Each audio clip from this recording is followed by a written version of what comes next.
आज का ये वीडियो सीए फाउंडेशन नवंबर 20 वाले स्टूडेंट्स के लिए है।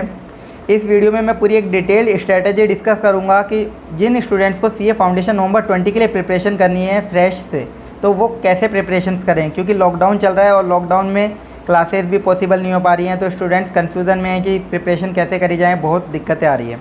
तो इस वीडियो के बाद आपके सारे डाउट्स क्लियर हो जाएंगे और आप इजीली प्रिपरेशन कर पाएंगे बिना क्लासेस के सीए फाउंडेशन नवंबर 20 एग्ज़ाम्स के लिए। तो इसकी स्ट्रेटजी कैसे रहेगी, तो उसके लिए सबसे पहले मैं आपको बेसिक बता दूं फाउंडेशन का कैसे रहेगा। फाउंडेशन का जो एग्ज़ाम लेते हैं इंस्टीट्यूट, उसमें 4 सब्जेक्ट रहते हैं आपके, और उन सब्जेक्ट का नाम है, सबसे पहला होता है अकाउंट्स, एक लॉ, एक मैथमेटिक्स और एक आपका इकोनॉमिक्स। सारे पेपर 100 मार्क्स के होते हैं और टोटल 400 मार्क्स का आपका मेन एग्ज़ाम होता है, जिसमें आपको 200 मार्क्स स्कोर करने होते हैं और हर पेपर में मिनिमम 40 मार्क्स आपके आने चाहिए। ये आपका एग्ज़ाम का पैटर्न रहता है, जिसमें से अकाउंट्स और लॉ का जो पेपर होता है वो सब्जेक्टिव होता है और मैथमेटिक्स और इकोनॉमिक्स का पेपर होता है वो ऑब्जेक्टिव होता है, मतलब OMR शीट पे आपको सर्कल्स फिल करने होते हैं। ये आपका पेपर का पैटर्न रहता है सीए फाउंडेशन का। अब आपको प्रिपरेशन कैसे करनी है, कि 4 सब्जेक्ट हैं और चारों के चारों सब्जेक्ट आपके कोर्स में जो हैं फाउंडेशन के, ये कंप्लीट 11th और 12th का बेसिक है। इससे ज़्यादा कुछ भी नहीं है, सिर्फ 11th और 12th का बेसिक आपको पढ़ना है। अगर आपने 11th और 12th में अगर थोड़ा सा भी ध्यान से अगर पढ़ा है तो आप फाउंडेशन इजीली क्लियर कर सकते हो, कोई आपको दिक्कत नहीं आने वाली है। तो अब अपन सब्जेक्ट वाइज बात करते हैं कि सब्जेक्ट वाइज आपको प्रिपरेशन कैसे करनी है। तो सबसे पहले अकाउंट्स, जो अकाउंट्स का जो सिलेबस है उसमें 11th और 12th के चैप्टर्स हैं, उसके अलावा कुछ भी नहीं है। 11th और 12th में जो आपने चैप्टर्स पढ़े थे वही हैं, कुछ चैप्टर्स कोर्स में है ही नहीं। मतलब 11th और 12th में जो चैप्टर्स थे उनमें से कुछ चैप्टर्स आपके कोर्स में हैं और कुछ नहीं है। तो इस तरीके से आपका फाउंडेशन का कोर्स है। तो 11th और 12th में अगर आपने अकाउंट्स के कंसेप्ट समझे हैं तो बस सिर्फ वो कंसेप्ट नोट्स आप रेफ़र कर लेना, क्योंकि क्लास अवेलेबल नहीं हो पा रही है। अगर क्लास अवेलेबल है जिन स्टूडेंट्स के पास, तो क्लास से समझ लें, कोई दिक्कत नहीं है। जिनके पास क्लास अवेलेबल नहीं है उनके लिए बता रहा हूँ, 11th 12th में जो चैप्टर आप देख लेना फाउंडेशन के कोर्स में आपके कौन कौन से चैप्टर हैं। तो जो चैप्टर अवेलेबल हैं, मतलब जो कोर्स में हैं, उनके कंसेप्ट नोट्स 11th 12th के थे एज इट इज़ वही कंसेप्ट नोट्स पढ़ लीजिएगा। और क्वेश्चन आपको सिर्फ ICAI के स्टडी मटेरियल के करने हैं। ICAI में रजिस्ट्रेशन कराया होगा तो आपको ICAI की एक बुक मिली होगी, institute of chartered accountants of India खुद की बुक्स देता है। सिर्फ उस बुक के अकाउंट्स में जितने भी क्वेश्चन है, इलस्ट्रेशन नाम से होते हैं क्वेश्चन, एक एग्जाम्पल नाम से होते हैं और एक टेस्ट योर नॉलेज या एक्सरसाइज में आपको क्वेश्चन मिलेंगे। जितने भी क्वेश्चन हो उस बुक में, बस केवल वो क्वेश्चन करने हैं और हर चैप्टर में मुश्किल से 10 से 15 क्वेश्चन मिलेंगे और उसी से पूरा आपका पेपर आता है 100 मार्क्स का, उससे बाहर एक भी क्वेश्चन नहीं आता। तो वो सारे क्वेश्चंस करने हैं। तो कंसेप्ट आपने 11th 12th में पढ़े हैं वो पढ़ लेना और वो क्वेश्चंस कर लेना। अगर फिर भी किसी को कंसेप्ट्स में दिक्कत हो तो उसके लिए क्या करना, यूट्यूब पे जाना और यूट्यूब पे वीडियो, उस कंसेप्ट का नाम नोट करना, बहुत सारे आपको वीडियोज़ मिल जाएंगे। सिर्फ वीडियो देखना, कंसेप्ट के लिए फिर क्वेश्चंस कर लेना ICAI स्टडी मटेरियल के। दूसरी चीज़, आप में से किसी स्टूडेंट के साथ ये दिक्कत हो सकती है कि सर अभी तक रजिस्ट्रेशन नहीं कराया तो ICAI की बुक नहीं मिली, या फिर सर बुक आ नहीं रही, लॉकडाउन में बुक है नहीं, तो क्या किया जाए। तो इसका सॉल्यूशन क्या है, ICAI अपनी जितनी भी बुक्स होती हैं वो PDF फॉर्म में, सॉफ्ट कॉपी की फॉर्म में ई-बुक फ्री में प्रोवाइड करवाता है हर स्टूडेंट को, चाहे वो रजिस्टर्ड स्टूडेंट हो या नॉन रजिस्टर्ड हो। तो कोई भी स्टूडेंट हो, हर स्टूडेंट एक्सेस कर सकता है। उसके लिए आपको क्या करना है, ICAI की जो वेबसाइट है ICAI.org, उस पर जाना। उस पर आपको स्टूडेंट सेक्शन मिलेगा। स्टूडेंट सेक्शन के अंदर एक आपको पोर्टल मिलेगा, BOS knowledge portal, BOS board of studies knowledge portal. उस पर क्लिक करना, उसमें आपको फाउंडेशन वाला सेक्शन मिलेगा। फाउंडेशन वाले सेक्शन में जाना और आपको सारे सब्जेक्ट्स के स्टडी मटेरियल चैप्टर वाइज देखने को मिल जाएगा, वो डाउनलोड कर लेना, बस आपका काम हो जाएगा इस तरीके से।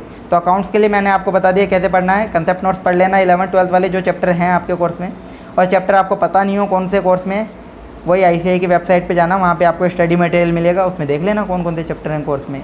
ठीक है, ये हो गया अपना फाउंडेशन का काम, सॉरी अकाउंट्स सब्जेक्ट का।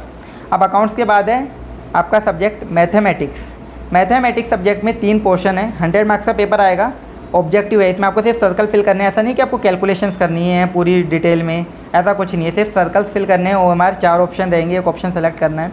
तो मैथमेटिक्स में 3 अलग से बना रखे हैं, मतलब मैथमेटिक्स का जो पेपर आएगा उसमें मैथमेटिक्स से भी क्वेश्चन होंगे, कुछ चैप्टर स्टैटिस्टिक्स के भी होंगे और कुछ लॉजिकल रीजनिंग के क्वेश्चंस भी होंगे।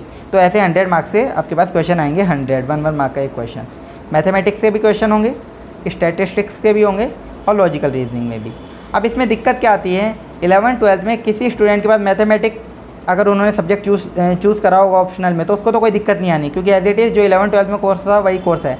कंसेप्ट 11-12 में जो आपने पढ़े थे बस वो कंसेप्ट रिवाइज कर लेना। और मार्केट में एक मैथमेटिक्स, स्टैटिस्टिक्स और लॉजिकल रीजनिंग, इसका मार्केट से एक स्कैनर परचेज़ कर लेना। मार्केट से कोई भी स्कैनर ले आना। स्कैनर मतलब एक बुक होती है जिसमें आपको पास्ट ईयर के या पास्ट आपको एक कंपाइलेशन मिल जाता है OMR बेस्ड क्वेश्चंस का, जिसमें क्वेश्चंस मिल जाएंगे प्रैक्टिस करने के लिए। तो उसमें 500-1000 के लगभग क्वेश्चंस होते हैं, वो आप प्रैक्टिस कर लोगे, काम हो जाएगा आपका पूरा। तो मार्केट से आपको एक स्कैनर परचेज़ करना पड़ेगा जिसमें आपको क्वेश्चंस मिलेंगे, तो वो प्रैक्टिस कर लेना, कंसेप्ट 11-12 वाले, और वो क्वेश्चन कर लेना। अब अपन उन स्टूडेंट्स के लिए बात करते हैं जिनके पास मैथमेटिक्स नहीं थी 11-12 में। आप लोगों को क्या करना है, देखो सबसे ज़रूरी बात, इसमें 3 पार्ट होते हैं। लॉजिकल रीजनिंग के भी क्वेश्चन आते हैं 20 के अराउंड, और स्टैटिक्स भी आती है 20 to 30 मार्क्स की, मतलब 50 मार्क्स का तो इतना पोर्शन होता है और 50 मार्क्स की मैथ्स होती है। तो लॉजिकल रीजनिंग तो बहुत ईजी होती है, जिसमें तो कोई दिक्कत नहीं आएगी। यूट्यूब पे एक आधे वीडियो देख लेना, काम हो जाएगा लॉजिकल रीजनिंग का। स्टैटिस्टिक्स मोस्टली सब स्टूडेंट्स के पास होती है 11-12 में, वो इकोनॉमिक्स के साथ पढ़ लेते हैं, कैसे भी पढ़ लेते हैं, तो स्टैटिस्टिक्स भी आपको हो जाएगा। मैथ्स में अगर दिक्कत आए, यूट्यूब पे जाना, टॉपिक का नाम डालना, आपको वीडियोस मिल जाएंगे, कंसेप्ट समझ लेना, बिल्कुल अच्छे से समझ में आएगा, कोई दिक्कत नहीं आएगी। फिर क्वेश्चंस स्कैनर से बस प्रैक्टिस कर लेना। इस तरीके से करना है। जो भी टॉपिक ना मिले ना, बस यूट्यूब पे जाओ, वीडियो सर्च करो और देखो, इस तरीके से पढ़ लो। ये आपका हो गया मैथमेटिक्स सब्जेक्ट का काम। इस तरीके से आपको मैथमेटिक्स आपको करनी है। जो नॉन मैथमेटिक्स स्टूडेंट मतलब 11-12 वाले, वो मैथमेटिक्स में एक चैप्टर होता है डिफरेंशिएशन और एक इंटीग्रेशन। ये 2 चैप्टर आप लोग स्किप कर सकते हो, क्योंकि ये थोड़े मतलब टिपिकल चैप्टर में बोले जाते हैं। तो जिनके पास मैथ्स नहीं थी वो इंटीग्रेशन और डिफरेंशिएशन चैप्टर स्किप कर सकते हैं, क्योंकि मुश्किल से 5 से 10 नंबर का क्वेश्चन आएगा 100 मार्क्स में से। तो 90 मार्क्स का पेपर भी अटैम्प्ट करते हो तो अच्छे मार्क्स ला सकते हो, तो वो चैप्टर आप स्किप कर सकते हो, वो लास्ट प्रायोरिटी में रखना। तो ये हो गया मैथमेटिक्स की बात। अब अपना एक सब्जेक्ट है इकोनॉमिक्स। इसका पेपर भी क्या आता है, कंप्लीट ऑब्जेक्टिव आता है, मतलब 100 मार्क्स का पेपर आएगा, 100 क्वेश्चन आएंगे, सर्कल फिल करने हैं, 4 ऑप्शन में से एक ऑप्शन सेलेक्ट करना है। इकोनॉमिक्स कंप्लीट कोर्स 11-12 वाला। 11-12 में अगर आपका पढ़ा हुआ है इकोनॉमिक्स, सब समझ में आएगा। बस फ़र्क इतना है, 11-12 में जिस बुक से पढ़ा था वो NCERT की थी या CBSE की थी, वो बुक साइड में रख देना। अब सिर्फ ICAI की बुक से पढ़ना। अगर ICAI का एग्ज़ाम क्लियर करना है तो ICAI की बुक को पढ़ना है और कोई बुक नहीं पढ़ना। तो ICAI का स्टडी मटेरियल ले लेना, जो भी आपके पास है। नहीं है तो ICAI की साइट पे से डाउनलोड कर लेना। उसमें जो भी टॉपिक हो, उसमें जो भी मतलब मेन आपको चीज़ें दिख रही हैं वो पढ़ते जाना और अंडरलाइन या हाईलाइट करते जाना बस, क्योंकि उसमें से ही MCQ बनेंगे। जो भी आप टॉपिक पढ़ते जाओगे उसमें से ही MCQ फ्रेम होंगे। बस उस बुक को पढ़ते जाना, और वर्ड्स जो कीवर्ड्स होते हैं ना, मतलब जिनसे मेन एसेंस निकलता है, मेन मतलब निकल रहा है, उन सबको अंडरलाइन या हाईलाइट करते जाना। इस तरीके से आपको इकोनॉमिक्स की प्रैक्टिस करनी है, मतलब बुक को पढ़ना है बस ICAI की को, और उसको याद करते जाना है। तो ये हो गया आपका इकोनॉमिक्स का काम। अब बच्चे रहे अपना लो। ये सब्जेक्ट आप लोगों के लिए कंप्लीट नहीं हुए। लो वाले सब्जेक्ट में आपके क्या रहेगा, 60 मार्क्स की तो आती है लो, और 40 मार्क्स की आती है इंग्लिश। 40 मार्क्स की इंग्लिश, जो आप बचपन से पढ़ते आ रहे हो, इंग्लिश सब्जेक्ट, इंग्लिश ग्रामर की आपसे रिपोर्ट राइटिंग आएगी, ये सब आपसे लेटर फ्रेम करवाना, ये सब क्वेश्चंस आते हैं उसमें। ग्रामेटिकल जो ग्रामर में आप पढ़ते थे ना इंग्लिश में, एक्टिव पैसिव वॉइस, इस तरीके की चीज़ें आती हैं। तो 40 मार्क्स का तो वो पोर्शन है, उसमें तो मेरे को नहीं लगता किसी को दिक्कत होगी। जो भी आपके पास पुराने इंग्लिश के नोट्स हों, देख लेना कोर्स में क्या क्या चीज़ें हैं, वो नोट्स पढ़ लेना, और ICAI के स्टडी मटेरियल से क्वेश्चन जो भी हैं वो प्रैक्टिस कर लेना। उसके बाद लो के लिए आपको क्या करना है, ICAI के स्टडी मटेरियल में जाना। और लो एक बिल्कुल नया सब्जेक्ट है। लो होता है मतलब जो आपको कानून पढ़ने हैं, जो गिने चुने आपको कोर्स में दिए हुए हैं। तो उसका क्या होता है, उसमें सेक्शंस होते हैं। सेक्शंस मतलब हर एक्ट में एक्ट होते हैं, जो Indian contract act, Indian companies act आपके कोर्स में रहेंगे, इनमें सेक्शंस होते हैं। तो सेक्शन का एक पर्टिकुलर नंबर होता है, सेक्शन 1, 2, 3, 4 ऐसे नंबर होते हैं। वो सेक्शन नंबर आपको याद नहीं करने।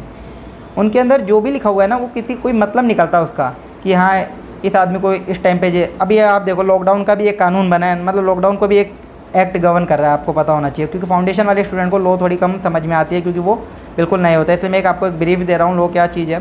जैसे लॉकडाउन है, इसमें आपने सुना होगा कि अगर रोड पे निकल गए, पुलिस ने पकड़ लिया, आपके पास कुछ भी वो नहीं है, पास नहीं है, आप बिना कारण के निकले हो, तो आपको 1 साल की जेल होगी, 2 साल की जेल होगी। ये कहाँ लिखा हुआ होता है, एक लॉ में लिखा होता है, एक एक्ट में लिखा होता है। वही आपको पढ़ना है बस, जो आपके रेलिवेंट एक्ट हैं, कंपनीज एक्ट, कॉन्ट्रैक्ट एक्ट। तो ऐसी चीज़ें लिखी होंगी, वो आपको याद करनी है। आप बस प्रोविज़न पढ़ो क्या लिखा हुआ है, उसका मतलब समझो और याद करते जाओ। बस मतलब समझो, हाईलाइट करते जाओ मतलब को, और याद करते जाओ। उसमें आपको कुछ पॉइंट्स वाले टॉपिक भी मिलेंगे जिसमें हेडिंग होगी, तो हेडिंग याद करो, और हेडिंग के अंदर की फर्स्ट लाइन याद करो। इस तरीके से आपको लो प्रिपेयर करनी है, सिर्फ ICAI के स्टडी मटेरियल से। और क्वेश्चन फिर ICAI के SM में जितने भी क्वेश्चन है वो प्रैक्टिस कर लेना सारे टॉपिक पढ़ने के बाद। इस तरीके से आपके चारों सब्जेक्ट प्रिपेयर हो जाएंगे सेल्फ स्टडी से। कोई सब्जेक्ट या कोई टॉपिक समझ में नहीं आया तो यूट्यूब पे जाओ, वीडियो देखो, आराम से आपका काम हो जाएगा। अब आपको टारगेट करना है कि अगस्त एंड तक आपका कोर्स कंप्लीट हो जाए। मैक्सिमम अगस्त एंड तक आप लोगों को आपका कोर्स कंप्लीट कर लेना है नवंबर के लिए। तो अगस्त एंड तक कोर्स कंप्लीट कर लो। उसके बाद आपके पास 2 महीने रहेंगे, सितंबर और अक्टूबर। 2 महीनों में आपको 3 रिवीजन करने हैं और इजीली हो जाएंगे 3 रिवीजन, अगर अगस्त तक आपने कोर्स कर लिया तो। 3 रिवीजन करने हैं और 2 से 3 मॉक टेस्ट प्रैक्टिस करने हैं। 3 रिवीजन और 2 से 3 मॉक टेस्ट प्रैक्टिस करने हैं।